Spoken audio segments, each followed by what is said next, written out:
Hey everybody. All right. I want to do a video tonight. I got all my notes here, some paper. I got all my gear on the table. I want to do a video of a gear breakdown for those who wanted to get into backpacking, those who wanted to understand what it is, because backpacking is not camping. They're two different animals. I want to show you the difference here in a little bit. But I want to go over some gear, things I've learned throughout the years that I've been doing it.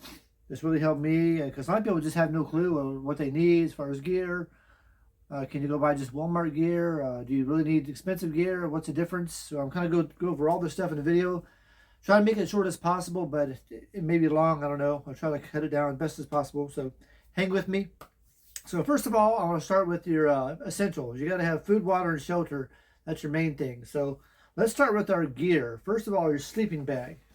Now, you can go to REI, which is where I went to buy this because I was going on the through hike on the Appalachian Trail, a 6-month trip, and I wanted some good gear. So I spent, I think it was like $300 in the sleeping bag, $300 or $400. But look at the size of it. Now this is what they call good gear. This is a REI Magma 30-degree bag. Now some things to know about sleeping bags. Let me give you an example. This is a Coleman sleeping bag. This is an REI sleeping bag. This is made just for car camping where you pull up and park and get your gear out and just sleep.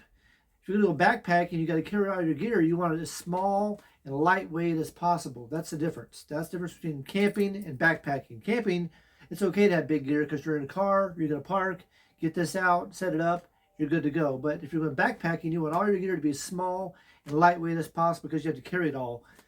And this, I think, not even a pound. I forget what it weighs exactly, but compared to this, it's like a night and day difference. So that's just sleeping bags. Now, for those you don't know, sleeping bags have a temperature rating. This is a 30-degree bag. And the temperature ratings, they can be one of two things. They can be the comfort rating, which is what you're going to be comfortable in, or they can be a survival rating, which is what will protect you and keep you safe at if temperature drops that low. So this is a 30-degree bag. This is for rated for 30 degrees, survival rating. So it does pretty good. I had it in snow. Up in Georgia, I ran into some snow, and I slept in it. I stayed warm the whole night.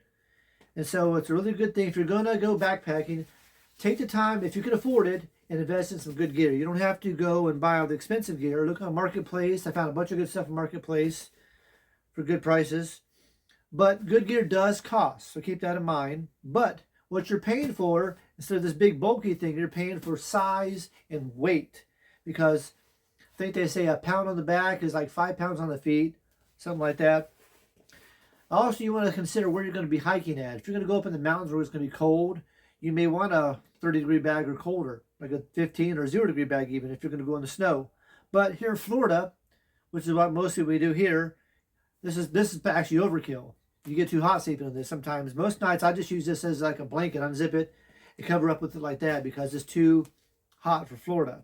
So depends on where you're going to go as well, what kind of gear you want. So some people, instead of wanting a sleeping bag, they may want to get a quilt, which is basically a down blanket that you can open up. And it's a lot lighter than a sleeping bag, but it's good for Florida weather. Or a place if you're in a hammock sleeping, for instance. So you may want a quilt to cover up with. So, first of all, get yourself a good sleeping bag. Invest in some good quality gear. If you get good gear, you treat it right, take care of it, it'll last you for a long time. Oh, by the way, while I'm thinking of it, don't store your bags like this. I just did this for the video to show you how it compacts down, but open it up and take the whole thing out, hang it up. Don't keep it compressed like this. But it'll even actually compress that even more if you wanted it to, but that's how it looks in my sack. So that is sleeping bags. I'm going to cover all that.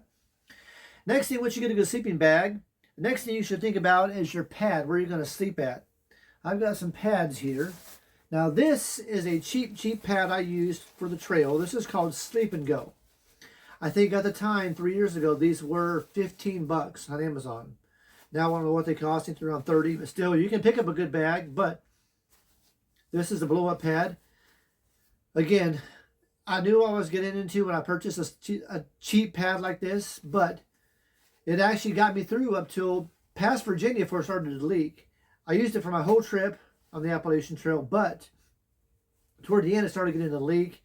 I just would wake up in the middle of the night, blow it back up, and go back to sleep. I just live with it. The pad I have now is a Nemo Tensor. This is a nice pad. These run around 150 bucks, 130 bucks, somewhere in there, give or take. Depends where you buy it at. This is really comfortable. This is a nice pad, easy to blow up. Comes with a sack. You blow the sack up with air and you fill your bag up. It gives you a thick cushion of air to lay on. So invest in a good pad. Again, look at the size of these. These are small. This is designed to be packed in your bag. Now let me show you Kelly's real quick. Kelly doesn't have a backpacking necessarily. She bought this one. Look at the size of this thing compared to what I have. It's like night and day. You can pack this. It's okay for a pack. I think this weighs, what's that, like a pound and a half or something. I forget the actual weight of it. It says on here somewhere.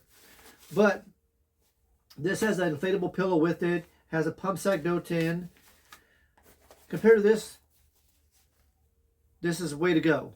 So if you do want to invest in a good pad, get a Nemo or a Sea to Summit or a Static V Climate pad. There's all different kinds. Just look up online pads. You'll see there's hundreds of them. But you get what you pay for. So get a good quality pad. But like I said, if you want to go cheap, go online and buy the cheap ones. Try it for a while. If you're not planning on using it all the time, a cheap one might just work just fine for you. So it depends on what you want to do and where you're going to go. But besides these, you don't have to go with the Arup kind. I like the Arup kind myself. They're more comfortable, but you can use the foam sleeping pads. You've probably seen those at Walmart or camping stores. It's like a foam pad that unrolls or stretches out. It's foam about 3/4 inches thick. Looks like an egg crate carton when you look at it. And you just roll that out and sleep on it. Now what's good about those pads is they're durable. They don't have to worry about any leaks or anything. Now, with that being said, I do know people that were on the trail that did have these kind of pads and still got leaks in them. So just because you get a good pad doesn't mean you're not going to have any leaks. But I always try to take care of my stuff. I try to fold it up nice. I try to take care of it. Watch where I lay it at. Don't lay it on any rocks or anything sharp. I always try to pay attention for that kind of thing to make your gear last longer. But an air pad's be more expensive, whereas the foam pads be cheaper, but they're not as comfortable, but they do last longer. So you have to kind of weigh your options, what's best for you. Get a cheap one at first. Get a foam pad. Try it out. See if you like it. Me personally, they're too thin. You can feel the ground. There's not much R value. These sleeping pads, they come with an R value, a rating. This gives you how warm it's going to keep you off the ground, because the ground sucks the body temperature out of you. And you want a good pad that's going to keep you warm in the middle of the night, especially if you're in a cold climate. But again, here in Florida, you really need that. So a foam pad may work just fine for you. And they're all lightweight as well. So keep that in mind when it comes to pads. Next thing we'll talk about is tents. So you got your gear, you got your sleeping bag, you got your pad, whether a foam or an air pad, blow up. Now what tent are you going to get? There's different kinds of tents. There's a dome tents, or teepee tents, pyramid tents, pop-up tents, and multi-room tents, big, huge family tents. Those are ones you would park and set your tent up from your car. There's also double wall tents and single wall tents. So what's the difference? A double wall tent has superior help with condensation. Has a waterproofing, has a rain fly. Most of them offer vestibules. Has good wind protection, less drafty, better insulation between the layers. A single wall tent, it's lighter because it doesn't have 2 layers. It's just 1 layer. And they're also cheaper. They're good for warmer weather. And so you have to decide which one you want. Now my tent is right here. This is my tent. The whole thing I think weighs 1 pound 15 ounces. This is the tent and this is the poles. I carry the poles on the outside of my pack and put the tent inside my bag. So right now with your tent, sleeping pad, and your sleeping bag, you're already down 2 or 3 pounds. So you gotta keep that in mind as you keep adding more gear, because you got a lot more gear you have to put in your pack. So decide what kind of tent you want. If you want a lightweight tent, get a single wall tent. But again, they are prone to condensation because it's just 1 single layer of fabric. Get you a double wall tent. Mine is the REI Quarter Dome. I should have a picture of this for you. I'll try to put a picture on the video for you. The REI Quarter Dome SL1. It's 88 inches by 35 inches. This is just a 1-man tent. Again, for me on the trail, it was fine. It's all about comfort. If you're a person that likes more space, get a little bit bigger tent. Get a two-man tent, even though you're going by yourself. Or if you are going with another person, it's actually good because one person can carry the gear, the other person can carry all the tent and the other stuff that goes with it. So, get yourself a good quality tent. Whether a single wall or double wall, do some research, find out what's best for you in the area you're going to be camping in or backpacking in. Next thing you want to get you is a good backpack to put all your gear in. All right, a good backpack. If you go to REI and purchase a backpack right now, I think they run about $300 for a good backpack. But you can go on Marketplace and find them 30, 40 bucks, 100 bucks, 50 bucks, all different prices. Depends on which one you want. This is the bag I took on the trail. The whole thing weighs next to nothing. This is a Gossamer Gear G40 pack. Seen some wear and tear because I used it for 6 months on the trail, but I still take this on camping trips here in Florida. It does great. I still use it, but the only problem I am having now is some of the webbing right here on one of the straps starting to break a little bit. But other than that, it's been a great pack, so I still use it. My new pack I just got, this is a 60-liter pack. I bought this off Marketplace. 60-liter pack. I paid 40 bucks for this thing, so you don't have to spend a lot of money to get some good gear. And this will allow me to fit more stuff. Now, with the bigger pack, you may be tempted to bring more stuff that you don't need. Remember, keep it simple as possible. Just get the basics of what you need to go for your trip and nothing more. You don't want to carry a bunch of extra fruit for your stuff with if you don't need it, because it's going to weigh on your back. When you start hiking long distance miles, when you start getting those 15 miles, 20-mile hikes, it's really going to feel it on your body. So get you a decent pack. Go to REI and they'll measure you. If you don't have an REI, look up online. They'll tell you how to measure yourself for a pack, because you want your pack to ride on your hips. That's where you want the majority of the weight to sit, is on your hips, not on your shoulders, because after a while your shoulders are going to be hurting. You're going to hate backpacking if you don't get the right gear for that. So find a pack that fits. Get at least a minimum of 40 liter, I would say. You might get by with a 30, but it'd be kind of tight, pushing the limits of your pack. But find one that has a good capacity. Like I said, this is a 60 liter, the one I just showed you. This is a 60 liter. Gives me plenty of options, plenty of storage for all my gear, and then some. If you want to carry a little extra food, you can. This pack allows you to do that. Now, my 40-liter pack I just showed you, this one did a great job on the trail, but there were times when I had it maxed out. Couldn't put any more weight in there. No extra stuff, which was good. It kept me where I needed to be, but it would have been nice to carry a little extra food sometimes, or a little extra this or that, a little luxury item, but I didn't have the capability with that pack. Now I do. So keep that in mind. Plus, some packs, even nowadays, will come with a removable day pack, so you can leave your pack at camp, put on a little day pack, hike up to the top of the mountain, then come back down, get your pack, put it back together, and go on your way. When you're looking for your pack, look for the features you like. Find one that has a lot of cool features, a lot of pockets, a lot of zippers. Doesn't have a rain cover with it. All these are things you want to keep in mind when you're trying to find a good pack. So find you a good sleeping bag, your pad, get you a good tent, and your backpack, and you're pretty much ready with that stuff right there. But there is more gear you do need, but that's just the basic. Once you get that, you can pretty much go anywhere you want to go. So, a 40 to 50 liter pack will take you roughly for 1 to 3 night trips. 40 to 50 liter, give or take. So, like I said, I use this for my trip, it worked fine. But the 50 to 80 liter is what you want to get into your 4+ night trips if you're going any longer. So decide what you want to do. And plus, the packs come in frameless, with an internal frame or an external frame. This is a frameless pack, doesn't have any frame at all in it, but it carries really well. It's super lightweight. That's one of the advantages of it. The other packs have an internal frame, and that helps shift the weight to your hips. It has an internal frame to it, like some of them do. This one actually does as well. You feel it inside of there. There's an internal frame. Even though it's flexible, it has a frame to it. And you might have seen the old packs from like the 1970s. They had like piping this big on the outside. Looks like conduit. It had an external frame. Those are good to carry heavy loads. If you're a Sherpa, going to climb Mount Everest and carry 100 pounds, you might want a pack like that, not one of these kind of packs. But if you're just going backpacking, get you a frameless pack or something, an internal frame. Go on Marketplace. But first, before you go on Marketplace and buy, you need to know your size. See what size pack you need. go to REI or some place and get measured, and then look for packs online and find you a cheap one, used one, or whatever. Okay, once you got your pack, once you got all your gear, you're ready to go. Now your next thing you want to think about is food. What do you want to eat on the trail?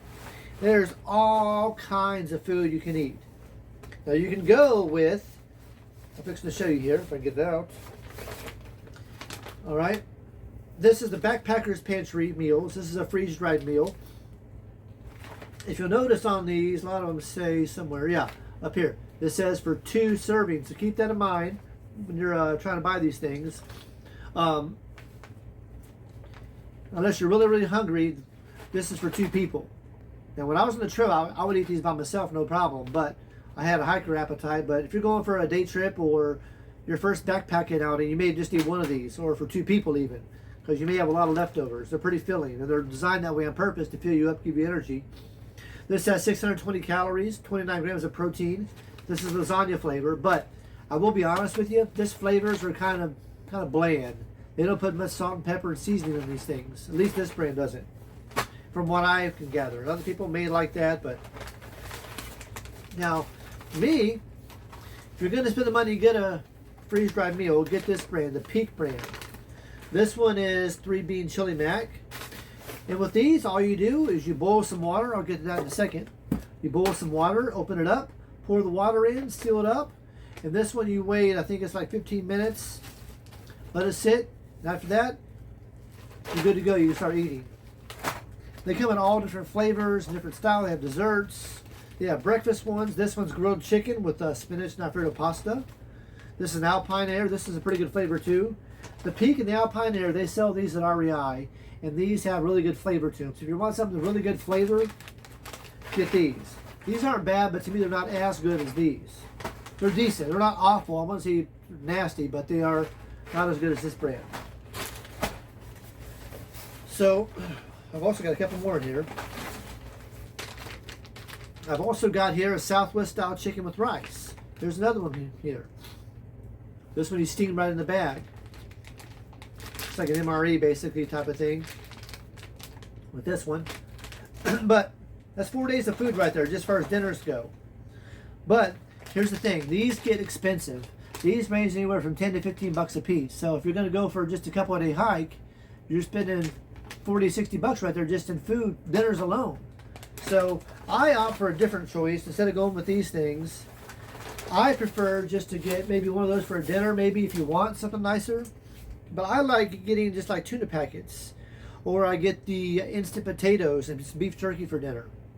I get this stuff called chilorio. If you never had it, look it up. It's like in the Mexican section. It comes in a pack like this, but it's like a pulled pork that's already seasoned, and it tastes amazing on trail. You gotta trust me on that. You get some of that, bring some tortillas. It's what to me it's way better than those. It heats up in just a second. Take some fruit with you. The Knorr pasta sides over in where the rice section's at. Come in like a little green bag. Those are great for your food as well. Tuna packets and crackers. Those are another great thing. They're all cheap. This stuff you can spend with a fraction of what you can. You can get 3 or 4 meals for the price you can on one of these.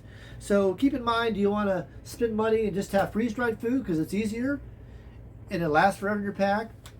Or get the other stuff. It's up to you. Plus you can also get protein bars, the protein shake packs for breakfast, Little Debbie's, candy bars, trail mix, Snickers, peanut butter by itself with some tortillas as well, or peanut butter and crackers. Ramen noodles even. That's really cheap to bring on for a hike.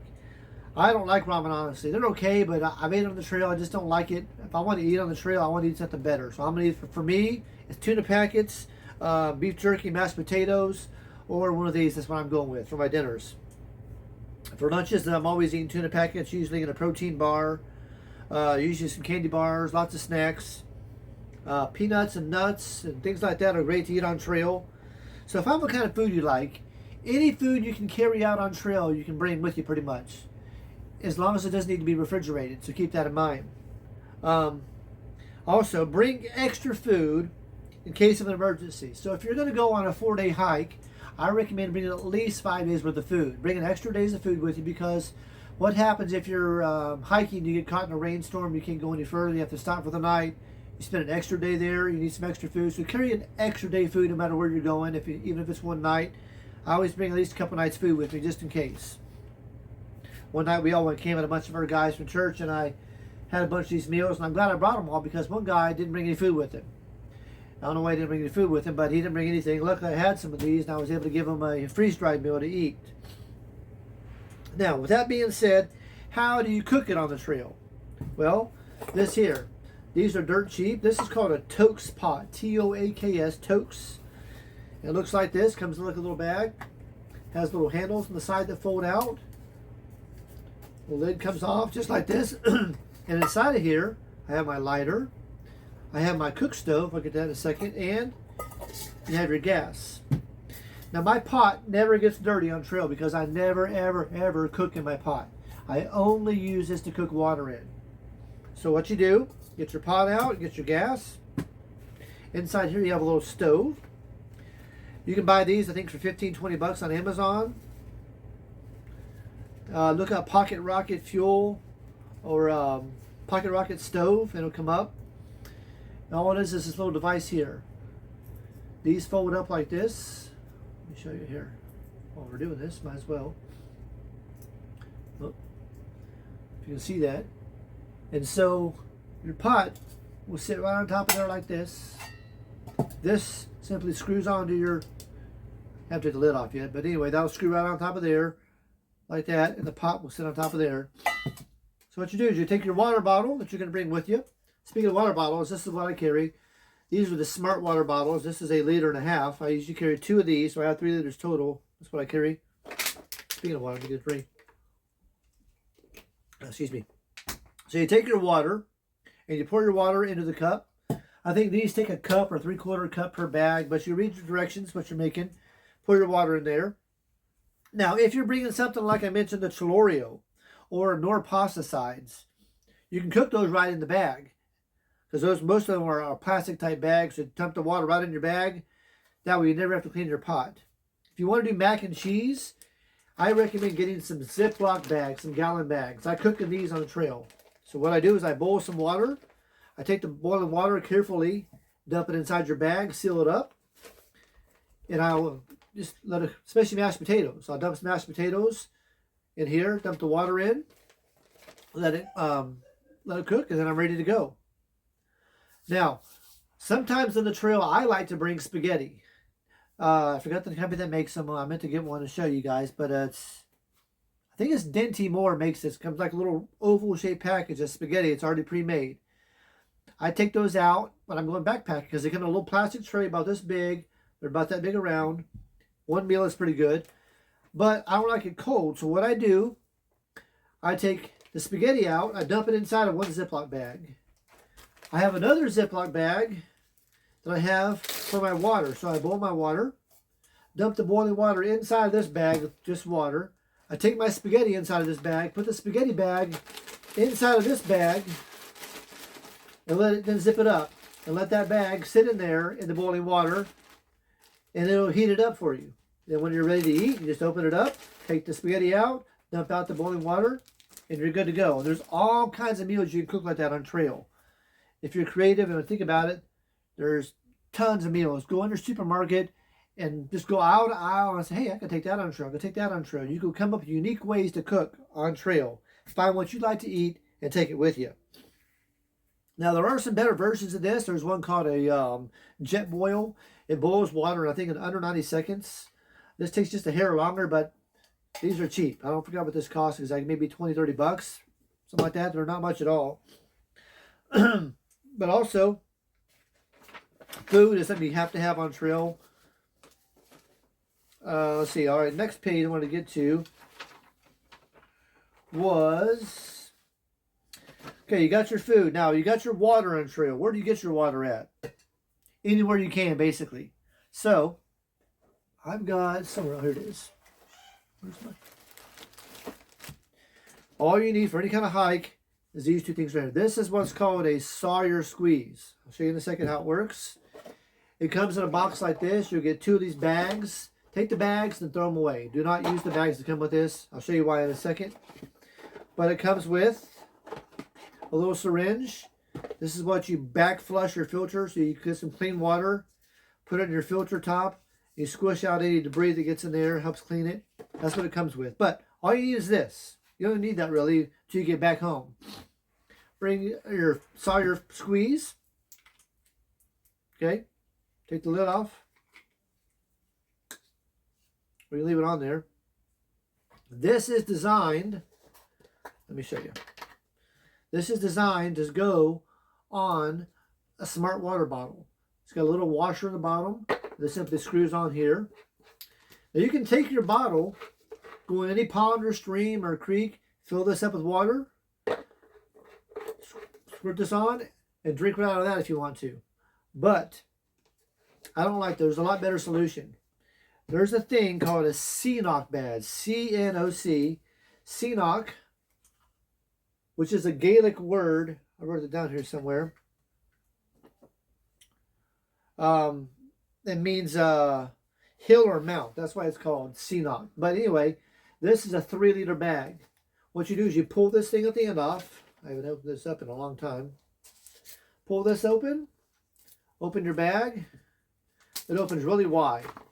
So you can take this in the water and you scoop up a whole bunch of water, fill this up till it's full. Then you close your bag up. Take this. It's been a while since I did this. Fumbling here. And this slides back on, and that keeps it sealed. Then you take your dirty water that goes in here. Turn it this way. Unscrew the cap. Unscrew your cap. Your water filter screws onto here. Then you can squeeze this into your bottle or hang it up. It has like a little thing here on the bottom. Hang it up from a tree, and while you're setting up your camp, this will drip and filter into your bottle and filter water for you while you're getting your stuff set up. This is the way to go. So do not use the little bags that comes with. There's the garbage. They don't last. These are fantastic. So that's what you do for your water filter system. On the trail, this is what most people use. They use this system, the Sawyer Squeeze, but there are some other brands. There is, where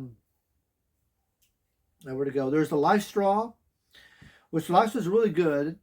And there's one called a Katadyn Be-Free filter. There's a GeoPress you can get. And they all do the same thing. They all filter water. Or if you don't even want to mess with that, you can get these tablets. Little tablets about this big around. They go in your bottle. The thing I do not like about the tablets is you have to wait half an hour before to kill the germs in the water. And not to mention, it has a weird flavor to the water. Whatever chemical they use to treat the water, it tastes funny. So I don't like to use those. I like to just get a regular water filter I can drink. Now you may be wondering, what does this seal up? What does this fix? I will tell you. The Sawyer filters out 99.99% of bacteria, Giardia, protozoa. It does not remove viruses, chemicals, pesticides, or dissolved solids like fluorides and salt. So keep that in mind. But it does, for pretty much any shore you're going to be on, unless there's some kind of virus in the water, which is pretty rare, this will keep you safe. This is all you need. Even here in Florida, some of the rivers, I'll drink the water out of the rivers. I mean, it tastes the best, but it works and it will keep you safe and get you home if you need some water. Usually 2 of these is enough for any trip I go on. But there are times you're on the Florida Trail, you're going to have to filter water. Some of the water sources aren't the best. You will need a filter, so get you a good water filter to have with you just to be safe in case you need it. Some of the other ones, like Life Straw, I do want to mention that Life Straw does filter out viruses, as well as the GeoPress. It does it all. It filters out everything. So if you want something that filters it all, you can buy it, but you're going to pay for it. I think these Sawyers, I think are about 30 bucks, give or take. So they're pretty cheap. Doesn't cost much at all. And I think one Sawyer, I think, does 10,000 gallons, I think it is. So they last for a long time. One of the downsides of these Sawyers, I will tell you this, is they do freeze. So if you go in a cold climate, you need to unscrew this from your water bottle, put it in your sleeping bag when you go to bed at night. Do not leave it out, because if it's outside your tent or in your tent and it gets frozen, the stuff inside the membrane will freeze and you're unable to filter water. So it's very important you keep this with you keep it from freezing. All right, next thing. So you got your water filter, you got your tent, you got other stuff, you got your food gear figured out. What do you do now? Now, I want to talk about what am I looking at here? Lost my space. Some other things you might want to bring with you. This is the pillow I had on the trail. This unfolds. It's a little soft pillow. It's made out of memory foam. But I've since got a bigger one. Or better one, I should say. Not bigger. This is the one I took on the trail the first time. This is my Nemo pillow now. This is a little inflatable pillow. Again, it's all about size and being lightweight.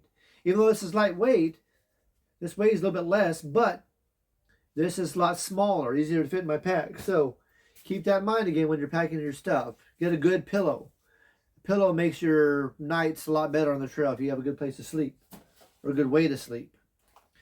Another item you might want to get is a little head mosquito net. This little mosquito net, little small thing.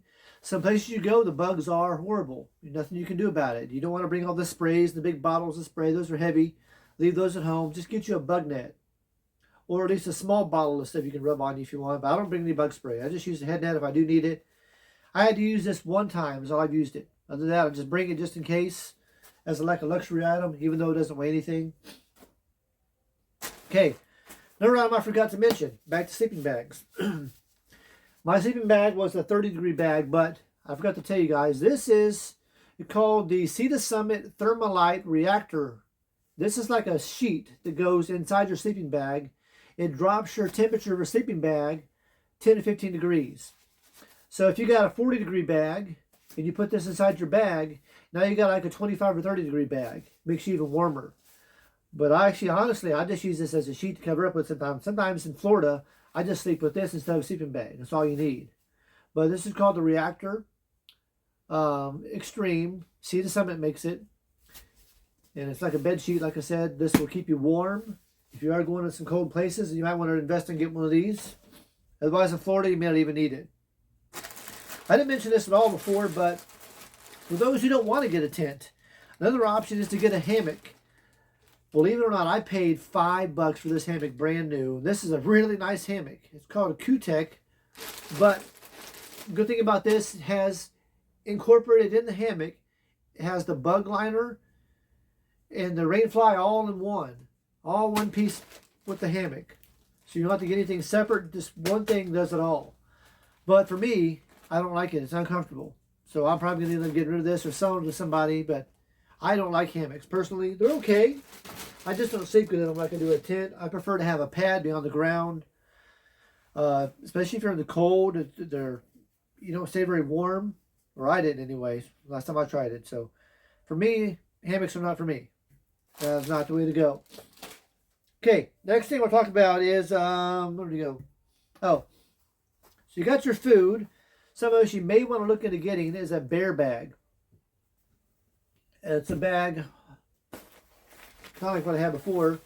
Something like this, you put your food in, and you need to be able to tie it up and hang it up in a tree. That's what this is. There's some rope in here and a carabiner to tie into your bag. Because some places you do camp at, especially here in Florida, has a lot of bears. I mean a lot of bears. And they will come in if they smell your food, and they will get to your food and run off with it or eat it right there at camp. And they're not very dangerous necessarily, but they are more of a nuisance. So it's best to avoid it altogether. Get your food up out of reach. Or if you don't want to do that, they have what's called a bear vault. It's like a big plastic thing about this big. Put all your food inside there, and the bears can't get open it. So that's another option you can do. Okay. Now, the fun topic we're going to talk about here, we all know what this is, toilet paper. Okay. No matter where you go, this is a necessity on trail. Okay. But there is some etiquette you need to use when you're going on trail. You don't just go wherever you can find. It is a good idea when you're going on trail, or you have to go when nature calls, to go 200 feet away from the trail or a water source. Okay. Just be kind and think about that. You don't want nobody stepping in it. And when you do go, this is called a deuce of spades. Okay. A little shovel you can get It's called the Deuce of Spades. Look it up online. They're really cheap. I think they're like 15, 20 bucks. But it's really sturdy, really heavy duty. It's lightweight but heavy duty. It doesn't weigh nothing. But use this to dig your hole, do your business. 6 or 8 inches wide, 6 or 8 inches deep. So 6 inches wide or 6 by 6. Just remember that. Dig your hole, do your business. And when you're done, cover it up and you're good to go. I always carry some soap with me. This is hemp peppermint pure Castile soap. This stuff lasts you forever. You just need like a couple of drops to wash your hands with. And all I do when I wash my hands, a little trick on that, take your water bottle, just loosen your lid, turn it upside down, and it will just drip out. Enough to wash your hands after you go to the bathroom. Really important. So that's something you need to know. Don't forget it either. That's you'll be up a creek if you do that. You'll have to find some leaves, and that's not a very fun situation. So what do you do if you're a woman and you have to go to the bathroom on trail? For women, they do make a thing called a kula cloth, a little cloth about this big. You bring with you, it hangs on your pack for the women. And so, if you're a girl, you can look up all the stuff on the shelf for women to go through as far as the time of the month and what to bring. There's a thing called a diva cup, but I'm not even going to get into all that. You can do your own research, have a way at it. There's lots of information on that. But thank God I don't have to deal with none of that. But toilet paper and a way to wash your hands is essential on trails, so bring that. Get you a good shovel. Something like this is lightweight. Again, lightweight is what you're after for backpacking, not camping. If you're going camping, you bring a big shovel, no big deal. But if you're backpacking, you can't carry a big shovel. Or you can, but you wouldn't want to. Get you something like this. Make your life a lot easier. Okay, next thing we're talking about. What light are you going to use? Most people that go hiking have some sort of headlamp they wear. I didn't have a headlamp. I just used a regular flashlight. I now have this. I use this. It's really bright. That's what I use. But it works great for me. It's lightweight as well. I just don't want to have something on my head, even though it's easier when you're setting up tent. I'm usually at my campsite before dark anyway, for the most part. I know where this is at in my pack. It's easy to get to. I don't have to fumble around for it. But it is kind of nice having a headlamp on your head. Just turn it on. You can still work with your hands. So you decide. If you do want to get a headlamp, I recommend getting the Black Diamond brand. They're really good. I don't have any reason to get any other ones, but if I had to buy one, that's what I would go with. I would go with the Black Diamond brand. And I would also get one that has capability of charging and batteries as well, because you can charge it when you get somewhere with power, but you also want to be able to put some batteries in if you need to in an emergency. You don't want to run out and not have a way to charge it. So find one that does both charging and batteries. That'll really help you out. I think the last thing we're going to go over on this video anyway, is clothing. What do you wear on the trail? Again, lightweight. And besides being lightweight, you want something that's going to be comfortable, moisture wicking, breathable, quick drying, something made out of synthetic materials or merino wool. You want to avoid cotton because it absorbs moisture and it takes a long time to dry. Also, you want to do layering, all right? Especially if you're going to go in some cold climates, do layering. Start off with a moisture-wicking base layer, then a mid-layer like a fleece, and then your outer layer is going to be like a waterproof jacket or a windproof jacket or a puffy or whatever you want to hike with. When I went on the trail, this is what I wear, just these shorts. These are really lightweight. They weigh next to nothing. And this is what I wear. If you get these wet within a 15-20 minutes of hiking, they're dry again. This is the shirt I usually wear if I'm going to be doing some long hiking. I don't know what you call this type of material, but it's got a little bit of holes in it. It's like a microfiber type of cloth. It's stretchy. It does really good for the sun. It does really good for water as well. And there's something else good to have is a buff, face buff. So you can put this on, pull it up over your face if you need to. Some places you go, they might have a forest fire, doing a controlled burn, and some of that smoke can irritate you and make it hard to breathe. This comes in handy for that. Keeps the sun out of your face, especially here in Florida. Comes in real handy. Next thing you want to get is a good pair of socks. I like the brand, if I'm going to do any hiking, called Darn Tough. They make great socks. They're pretty expensive for socks, but they have a lifetime warranty, Or at least they did anyway. I guess they still do. I haven't checked it in a while, but they are made out of merino wool. They're really comfortable and they're durable. I wore a regular pair of socks on the trail when I did the Appalachian Trail, and they didn't even last one whole day. Not one hike, 15 miles, they didn't even last. The whole heel wore out of them. These socks lasted the whole entire trail. This is my second pair I actually got of these, but they're great for hiking. And if you get them wet, they keep your feet warm regardless. And so, with that being said, what do you do if you get wet on the trail? In your pack, you should always have a backup set of clothes. Not necessarily a full set, but something dry to put on at camp. To be honest, when you go hiking, you're going to get into rough weather. You're going to get into rain or snow or some kind of weather that's not fun to hike in. You're going to get wet. But when you get to camp, you need to have some kind of warm clothes to put on. You need to have a dry pair of socks and put them inside a Ziploc bag. Put your dry clothes, whether it's a pair of shorts or a pair of pants or another shirt, one of each, inside of a dry bag inside your pack. That when you get to camp, if you get caught in the rain, you're all soaking wet. Once you get your tent all set up, you can go inside, take off your wet clothes, hang them up somewhere, let them dry overnight, put your dry clothes on, you'll be good to go for sleeping. The next morning when you get up, unfortunately, you're going to have to put those wet clothes back on if they're not dry. But once you start hiking, if it's the right kind of material, it'll dry really quick. Usually within like a half hour of hiking, you heat it up enough to make them dry. Also, a good hat. This is not the hat I would wear on the trail, but this is the hat to remind you to wear a hat on trail, especially here in Florida. There's so much sun, and it comes in handy. Especially if you're going to do the CDT or some big trail like that, where a lot of it you're hiking in the open desert for hundreds of miles. You need sun protection. Excuse me. This is kind of a, what do you call it, a comfort item on the trail I brought. I didn't have to have this, but I brought it because I wanted a way to keep my electronics dry. Nowadays, everybody has a smartphone with them. So your smartphone is not only your map, it's not only your clock, it's not only your device to record videos on and take pictures, but it's also your lifeline. It's where you got your trail maps, all kinds of stuff on there. So it's a way to keep it dry. So find something, even if it's Ziploc, to put your phone in. It's something good to have. There's all kinds of things you can have. There are extras you can bring, like there's little camp chairs that fold up that weigh like a pound or half pound. Gives you something like that if you want. But beside that, that's all the basic stuff you need. If you're going to do any big hiking, I recommend getting you a pair of these. These make it easier on the trail, believe it or not, especially up in the mountains. These come in handy. Going downhill, this will save your back, save your knees. Good pair of trekking poles.